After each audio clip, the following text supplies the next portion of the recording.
Baik, Assalamualaikum warahmatullahi wabarakatuh. Alhamdulillahirabbil alamin amma ba'du. Saya ucapkan selamat datang di channel YouTube ASP Law Firm Official, channel yang memuat berbagai hal terkait dengan hukum. Ya, ada edukasi hukum atau pembelajaran hukum, realitas hukum, penegakan hukum, serta hal-hal lainnya, baik itu politik, ekonomi, sosial, budaya, dan juga cover ya. Apa kabar sahabat-sahabat semuanya? Mudah-mudahan sahabat-sahabat semuanya selalu dalam keadaan sehat, bahagia, sukses. Tentunya kita semua selalu ada dalam lindungan Allah Subhanahu wa taala. Dan juga saya ucapkan selamat menjalankan ibadah puasa 1443 Hijriyah. Ya, baik sahabat-sahabat semuanya yang kebetulan sahabat-sahabat menonton video ini di pagi hari, saya ucapkan selamat pagi. Kemudian teman-teman menontonnya di sore hari, saya ucapkan selamat sore. Kemudian ketika teman-teman menonton ini di malam hari, tetap saya ucapkan selamat malam ya. Karena kebetulan pengambilan video ini di malam hari. Jadi setelah kita melaksanakan ibadah salat tarawih ya, jadi kita langsung membuat video ini dan memberikan edukasi hukum kepada masyarakat. Oleh karenanya, jangan lupa kepada sahabat-sahabat semuanya yang baru bergabung dengan channel YouTube ASP Law Firm Official ini bisa ya atau memberikan dukungan nyata kepada kami dengan cara subscribe ya, dengan cara subscribe dan itu semua gratis. Oke? Ya, dalam video kali ini sahabat-sahabat semuanya, insya Allah saya akan memberikan pandangan atau gambaran pelaksanaan penyelidikan dan penyidikan. Kapan sih orang ini bisa dilakukan penyelidikan? Kemudian kapan orang ini bisa dilakukan penyidikan? Nah, bagi sahabat-sahabat yang kebetulan mungkin baru masuk fakultas hukum, nah mungkin kata-kata penyelidikan dan penyidikan itu sudah tidak aneh nih ya dalam telinga teman-teman. Karena baru masuk fakultas hukum kita pasti sudah mendengar, oh penyelidikan ini dan penyidikan ini gitu. Sebelum masuk fakultas hukum pun saya rasa terkait dengan penyelidikan dan penyidikan ini teman-teman juga sudah mengetahui gitu ya.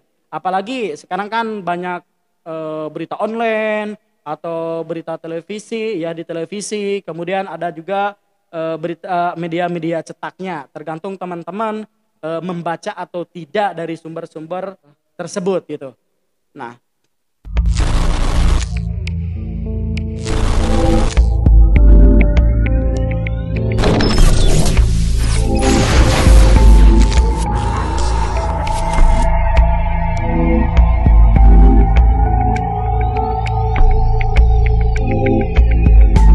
baik sahabat-sahabat semuanya, kita langsung saja. Pertama adalah pelaksanaan penyelidikan. Pelaksanaan penyelidikan ini bermulai dari mana? Bisa dimulainya dari kapan?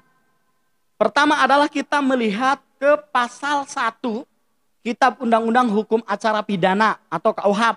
Kalau teman-teman punya bukunya boleh dibuka ya. Pertama adalah ada pasal 19 tertangkap tangan. Tertangkap tangan teh apa? Tertangkap tangan teh naon gitu. Kalau bahasa Sundanya ya. Tertangkap tangan adalah tertangkapnya seseorang pada waktu sedang melakukan tindak pidana atau dengan segera sesudah beberapa saat melakukan tindak pidana.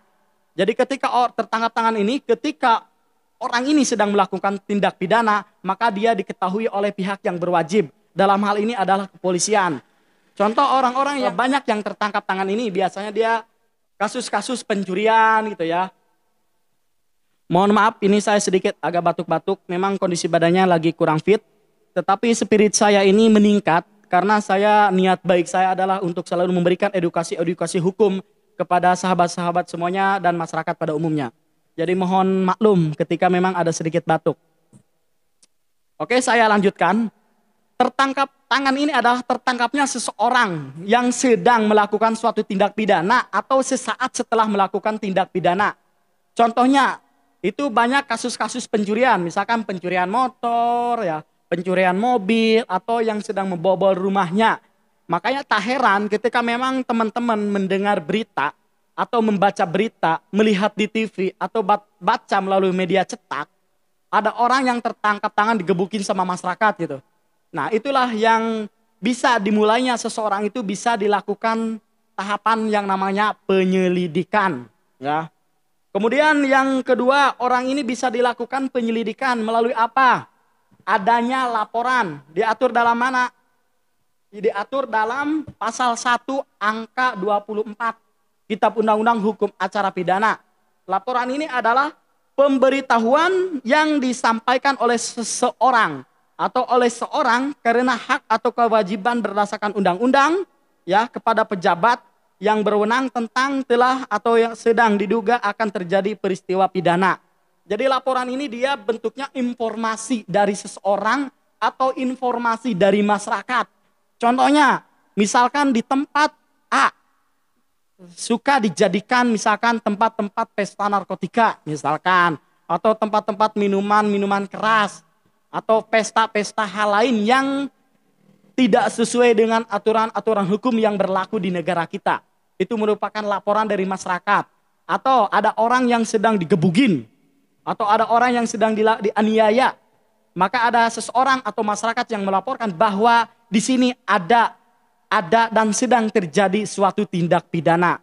Ya, itu yang kedua yang bisa dilakukan tahapan penyelidikan oleh pihak kepolisian. Ya. Kemudian ada juga pengaduan. Nah, pengaduan ini adalah pemberitahuan disertai permintaan oleh pihak yang berkepentingan kepada pejabat yang berwenang untuk menindak menurut hukum seorang yang telah melakukan tindak pidana dalam hal yang merugikannya. Nah, bedanya tertangkap tangan, laporan sama pengaduan ini adalah kalau pengaduan ini adalah orang yang melaporkan itu adalah orang yang merasa dirugikan dengan adanya suatu tindak pidana tersebut. Contohnya apa? Misalkan penipuan, penggelapan. Ketika memang kita ada kerugian kita yang dirugikan oleh orang itu, maka kita bisa melaporkan ya. Itu laporan kita adalah pengaduan. Misalkan ada lagi misalkan pencurian atau hal-hal lainnya yang merasa bahwa oh ternyata kita nih dirugikan. Sudah ada kejadian tindak pidana yang menimpa kita. Maka itulah yang disebut dengan laporan pengaduan, maka kita bisa melaporkan kejadian tersebut kepada pihak yang berwajib, dalam hal ini adalah pihak kepolisian. Kemudian tadi pelaksanaan penyidikan dan penyidikan. Nah, ketika memang telah ada baik dari laporan, kemudian tertangkap tangan, dan adanya laporan ke pengaduan, kemudian nanti polisi akan melakukan penyelidikan, mohon maaf ya, akan melakukan penyelidikan. Jadi penyelidikan ini kalau kita melihat ke pasal 1 ayat 4, penyelidikan adalah, pasal 1 ayat 5, penyelidikan adalah serangkaian tindakan penyelidik untuk mencari dan atau menemukan suatu peristiwa yang diduga sebagai tindak pidana, guna menentukan dapat atau tidaknya dilakukan penyidikan menurut cara yang diatur dalam undang-undang ini. Jadi proses penyelidikan ini dia belum ada tersangkanya, ya, belum ada tersangkanya gitu loh. Baru tahap yang namanya proses penyelidikan. Kemudian misalkan dari informasi masyarakat tadi, contohnya di suatu ruangan ada orang yang menggantung diri, misalkan ketemu sama orang atau sama masyarakat dan memberitahukan informasi kepada pihak yang berwajib atau kepolisian, maka kepolisian nanti akan datang ke tempat itu. Nah, di situ maka akan ada yang namanya proses penyelidikan. Proses penyelidikan ini, apakah orang ini meninggal karena gantung diri sendiri atau memang dia digantung oleh orang lain. Kalau konteksnya dia menggantung diri sendiri, maka proses penyelidikan itu selesai, tidak ditemukan tindak pidana dan tidak dapat ditingkatkan ke tingkat penyidikan. Ya, tetapi kalau konteksnya dia digantung oleh orang lain, ya dibunuh dengan rencana, disertai dengan rencana 340, maka prosesnya akan ditingkatkan ke tingkat penyidikan. Begitu pula dari laporan pengaduan. Ketika memang kita melakukan laporan pengaduan, penipuan, penggelapan pun akan dilakukan proses penyelidikan. Penyelidikan ini belum ada orang atau belum ada tersangkanya. Jadi belum dipastikan orang ini benar melanggar hukum, memenuhi unsur yang kita laporkan atau tidak. Ya, makanya disitulah tugas kepolisian untuk melakukan proses yang namanya penyelidikan. Terus bagaimana ketika memang hasil daripada penyelidikan kepolisian ini ditemukan unsur-unsurnya atau adanya bukti permulaan yang cukup yang bisa menetapkan seseorang yang dilaporkan itu jadi tersangka. Maka tingkat dari proses penyelidikan ini setelah gelar perkara akan ditingkatkan kepada tingkat penyidikan. Ya, penyelidikan sama penyidikan berbeda ya. Kalau penyidikan itu sudah ada tersangkanya. Jadi seseorang yang kita laporkan misalkan pakai pasal penipuan penggelapan, ketika memang tingkatnya sudah tingkat penyidikan, maka orang yang kita laporkan telah memenuhi unsur daripada pasal yang kita laporkan dan dia sudah jadi tersangka. Itu adalah terkait dengan proses pelaksanaan penyelidikan dan penyidikan ya. Mudah-mudahan ini bisa bermanfaat buat sahabat-sahabat semuanya, buat masyarakat pada umumnya ya. Bukan kami mengedukasi hukum ini bukan saja untuk teman-teman yang sedang menempuh di Fakultas Hukum, tetapi kami mengedukasi ya, berhati besar memberikan edukasi hukum bagi masyarakat pada umumnya ya. Bagi masyarakat yang tidak tahu hukum, mudah-mudahan dengan ada channel YouTube kami bisa sedikit memberikan pandangan-pandangan hukum, pembelajaran hukum untuk masyarakat ya. Makanya jangan lupa untuk memberikan dukungan yang nyata kepada kami, kepada channel kami dengan cara memberikan subscribe, like juga videonya, kemudian share juga videonya. Demikian yang saya bisa sampaikan, kurang dan lebihnya mohon maaf. Wabillahi taufiq wal hidayah. Wassalamualaikum warahmatullahi wabarakatuh. ASP Lapor, ayo hukum, jauhi hukuman.